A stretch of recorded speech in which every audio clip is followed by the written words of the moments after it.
नमस्कार दोस्तों, 24 फेब 2022 को रशियन ट्रूप्स ने यूक्रेन को चारों तरफ से हमला कर दिया। रशिया के प्रेसिडेंट व्लादिमीर पुतिन ने दुनिया को साफ साफ बता दिया, अगर किसी ने भी इस मामले के बीच में आने की कोशिश की तो इसका अंजाम बुरा हो सकता है। रशियन हेलीकॉप्टर और फाइटर जेट्स यूक्रेन की सिटी पर लो फ्लाइंग और रॉकेट फायरिंग करते हुए देखे गए। इस अनप्रेडिक्टेबल अटैक में 100 से ज़्यादा लोग मारे गए। वर्ल्ड वॉर 2 के बाद इस तरह का अटैक यूरोपियन कंट्री में फर्स्ट टाइम हुआ था। यूक्रेन से 27 टाइम बिगर होने के बाद भी रशिया को यूक्रेन से आखिरकार क्या खतरा है, आइए देखते हैं इस वीडियो में।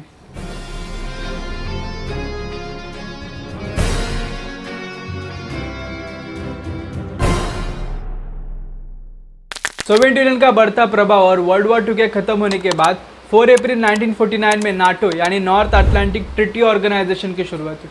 नाटो एक मिलिट्री अलायंस है। इनिशियल फेज में नाटो में कुल 12 कंट्रीज थे। आगे अलायंस बढ़ते बढ़ते नाटो में आज 30 कंट्रीज शामिल हो गए, जिसमें से 28 कंट्रीज यूरोपियन है तो 2 नॉर्थ अमेरिकन कंट्रीज है। नाटो अपने मेंबर्स को कलेक्टिव सिक्योरिटी सिस्टम एश्योरेंस देता है। नाटो के आर्टिकल 5 के तहत अगर नाटो से जुड़े हुए किसी भी कंट्री को बाहरी कंट्री द्वारा अटैक होगा तो नाटो से जुड़े हुए सारी कंट्रीज उस कंट्री पे अटैक करते हैं। नाटो को ही काउंटरवेट करने के लिए सोवियत यूनियन और 7 अदर ईस्टर्न यूरोपियन कंट्रीज द्वारा वार्सो पैक्ट साइन किया गया, जो कंट्रीज के बीच में फ्रेंडशिप्स, कॉर्पोरेशन और म्यूचुअल असिस्टेंस बनाए रखने के लिए था।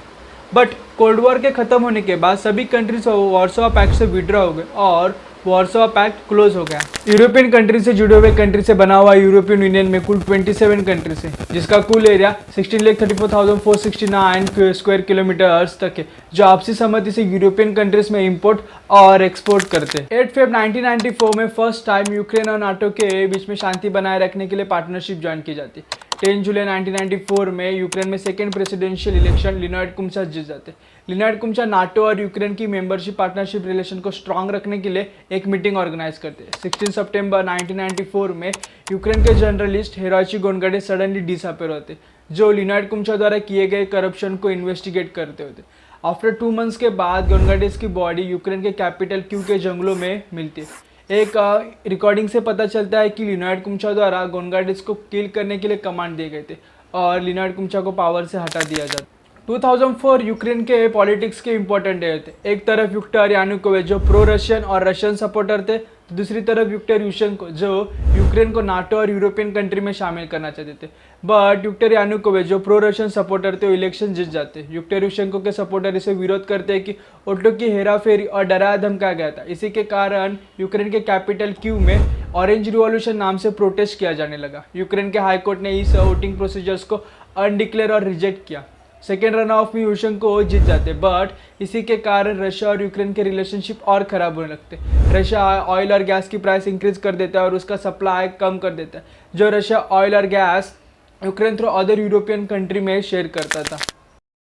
3 अप्रैल 2008 में नाटो को यूरोपियन कंट्रीज में एक्सपांड करने के लिए नाटो के मेंबर्स क्रोएशिया, जॉर्जिया और यूक्रेन को मेंबरशिप एक्शन प्लान ऑफर करते, but Russian president Vladimir Putin के अपोजिशन के बाद नाटो के मेंबर्स इस मेंबरशिप को डिक्लाइन कर देते।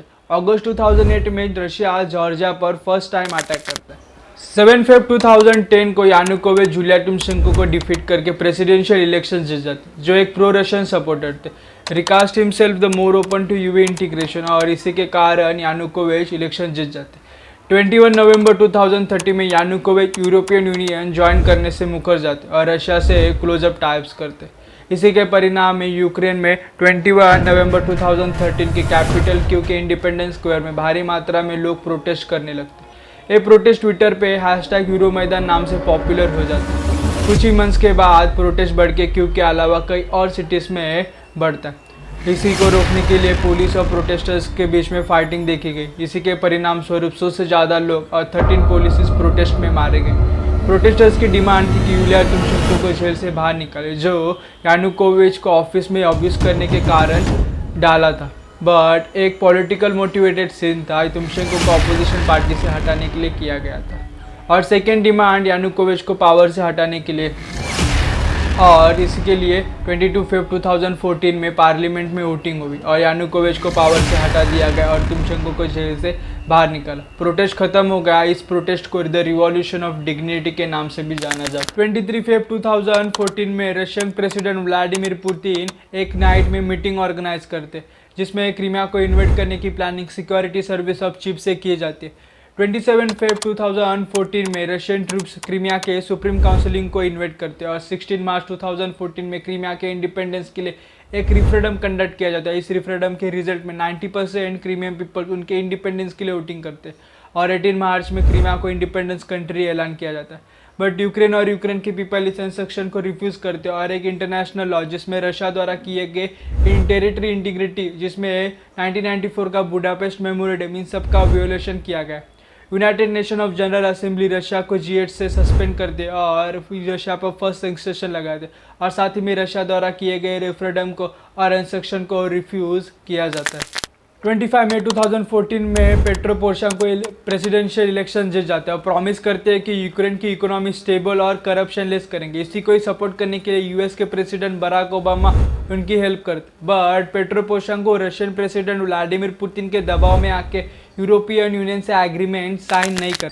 10 नवंबर 2021 में रशियन ट्रूप्स के अनयूजुअल मूवमेंट यूक्रेन के बॉर्डर पे सैटेलाइट इमेज द्वारा देखे जाते हैं।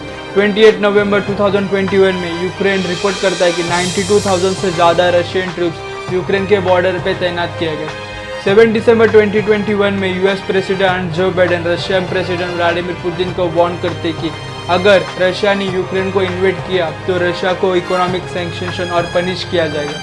17 जन में रशिया अपने ट्रूप्स बेलारस और 25 जन में 600 से ज़्यादा ट्रूप्स और 16 जेट्स यूक्रेन के बॉर्डर्स और क्रीमिया में सेंड करते और 24 फेब 2021 में रशिया यूक्रेन के फर्स्ट टाइम फुल स्केल इन्वेशन कर देता है। बट सवाल है कि व्लादिमीर पुतिन अभी ही यूक्रेन को इन्वेट क्यों किया। यूक्रेन तो इंडिपेंडेंस के बाद से ही यूरोपियन और नाटो कंट्री में शामिल होना चाहते थे। इसके पीछे भी 2 रीजन है। यूक्रेन के करंट प्रेसिडेंट व्लादिमीर ज़ेलेंस्की जो एक एंटी रशियन और blindly support of Ukraine people है, जो पेट्रो पोरोशेंको के बाद प्रेसिडेंट बने थे। सेकेंड रीज़न है कि यूएस और यूरोपियन कंट्रीज इतनी बुरी हालत से चल रही है कि रशिया पे अटैक करने की नहीं सोच सकते, ऐसे रशियन प्रेसिडेंट व्लादिमीर पुतिन का दावा है। जिस तरह से यूएस के ने अपने ट्रूप्स अफगानिस्तान से रिटर्न बुलाए और कोविड-19 के क्राइसिस के कारण यूएस रशिया पे अटैक नहीं कर सकता। सिमिलर कंडीशन यूरोपियन कंट्रीज में। नेक्स्ट साल फ्रांस में प्रेसिडेंशियल इलेक्शन होने वाली है और यूके में कोविड-19 अनकंट्रोल में। ये भी रीज़न हो सकते हैं कि यूक्रेन को इन्वेट करने के लिए। वीडियो इन्फॉर्मेटिव लगा तो लाइक शेयर और सब्सक्राइब करो। मिलते हैं नेक्स्ट वीडियो में।